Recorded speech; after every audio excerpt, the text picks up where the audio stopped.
Hi, this is Shannon from SIS4Teachers.org. Thanks so much for joining us today to learn a little bit more about math tasks.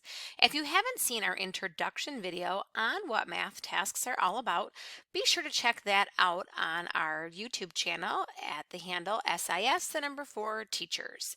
Today we're going to be talking about a task with owl eyes. We're going to be looking at how to promote mathematical thinking, to really bring rigor into children's thinking, to really do the application of math. We're going to be using the 8 mathematical practices as we're showing this, or you might know these as the process standards for the 21st century to help students to understand math better. With each task, we always want to have what's called an anticipatory set. In this case, our anticipatory set is a still frame photo, but as we talked about in the introduction video, it could also be a short video clip or even a story that you read to get students really into the framework of the math task that we're doing. Today, we're going to be talking about owl eyes in this task, which is really great for primary grades all the way from preschool up to 2nd grade. Remember, you can always adjust the number of the problem based on the age of the child that you're working with. The anticipatory set is to get the child to be thinking about what we're going to ask them to do in the math task. So they will notice lots of things if you ask them what they see in the picture. They obviously will see the owls. They might notice that some owl eyes are open and some are closed.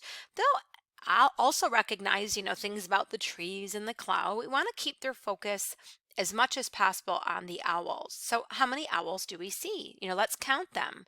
Having students look and count and go through how many owls they see in the picture. How many owl eyes does an owl have? Well, this orange owl here has 2 eyes. If I saw 2 owls, how many eyes do we see altogether? 1, 2, 3, 4. What happens if I saw 3 owls? How many eyes do we see? 1, 2, 3, 4, 5, 6. Sometimes people worry about in the anticipatory set that we're leading the child to get the answer of the task. But don't worry, once they start to work on their own without you assisting them, we'll really see, are they more of a novice, an apprentice, a practitioner, or an expert in this area? So using this anticipatory set to give lots of questions and kind of talking and sort of leading them to that concept. Our task today says that my family and I were walking in the woods at night. We saw owl eyes in the tree. If we saw 10 owl eyes, how many owls did we find? Well, in this case, we really make this very personal, that it could be that a child would be outside. So you want to make sure your task, that the scenario of the task really relates to a child, that they actually could experience this. And so on the actual task, we have it where they're going to show their thinking. But before we do that, it's really a great idea just to kind of go through the CPA process of concrete, pictorial, abstract. So concretely, we'd want kids to act this out.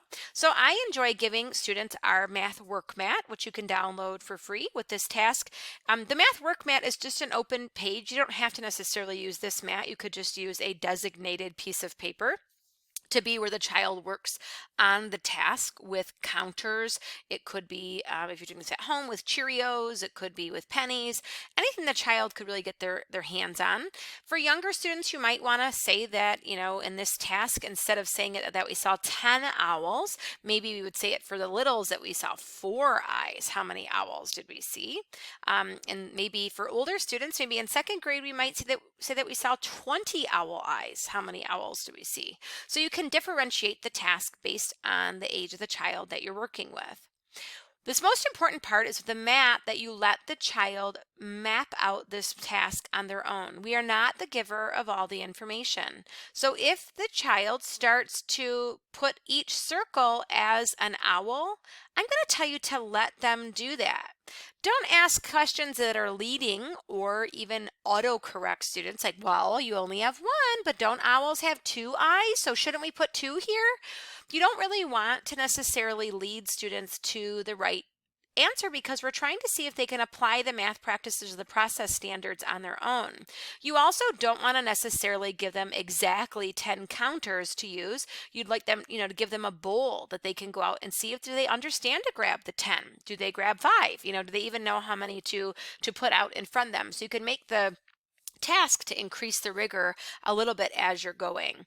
On my mat, I did decide to put mine in groups of two to delineate with my manipulative, that I have, one owl, two owls, three owls, four owls, five owls with my 10 eyes. Again, the child's mat might be different if you're doing this with only four owl eyes or 20 owl eyes. But the idea here is to let the child build on the mat the way that they do it without us auto correcting. We're not the giver of all the information when we're trying to get kids to do tasks. So as we look at this task, the first step is to really act it out concretely, and then we want the child to be able to draw a picture of their mathematical thinking. So transferring from this concrete way, could the child then make a picture? The hard part about math is oftentimes we say things, like we want, to just do a quick draw.